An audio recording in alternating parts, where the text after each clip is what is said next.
دیکھیں روزے کے سلسلے میں وقت کا یقین حاصل کرنا خود مکلف یعنی میری ذمہ داری ہے. میں روزہ رکھ رہا ہوں, مجھے تحقیق کرنی ہے کہ میرا کیا وقت ہے. اب سوال یہ پیدا ہوتا ہے کہ میں تو ایکسپرٹ نہیں ہوں, کیلکولیشن نہیں کر سکتا میں, اور ظاہر بات ہے کہ ایک اسپیشلائز فیلڈ ہے, اور خصوصاً مجھے نہیں پتا ویسٹرن کنٹریز میں ظاہر بات ہے ہر جگہ اذان کی ایکسیس نہیں ہے, یا اگر ویسٹرن کنٹریز کو ہم چھوڑ دیں ایسٹرن کنٹریز میں بھی اذان کا ایک وقت نہیں ہے.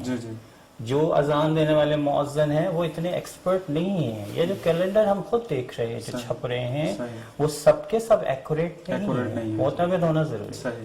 تو اس سلسلے میں الحمدللہ پریئر ٹائمز کے نام سے ایک سافٹ ویئر دستیاب ہے, آپ پلے اسٹور پہ جا کے اس کو سرچ کر سکتے ہیں, اور اس میں اپنی سیٹنگز جب آپ ڈالیں گے اپنی لوکیشنز اور ساری چیزیں تو آپ کو آپ کے ایریا کے حساب سے اذان کا ٹائم مل جائے گا.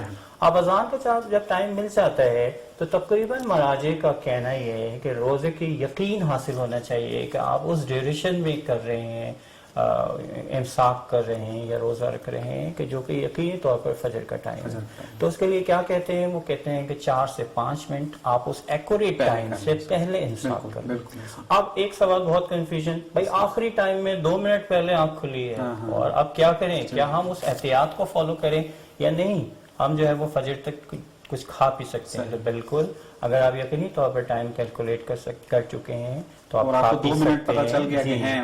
جی آپ کھا سکتے ہیں, لیکن کوشش کریں کہ کم از کم آدھے منٹ پہلے بھی بند کر دیں تاکہ تھوڑا سا اطمینان حاصل ہو جائے. اس میں یقین حاصل ہونا اور اطمینان حاصل ہونا بہت بہتر ہے.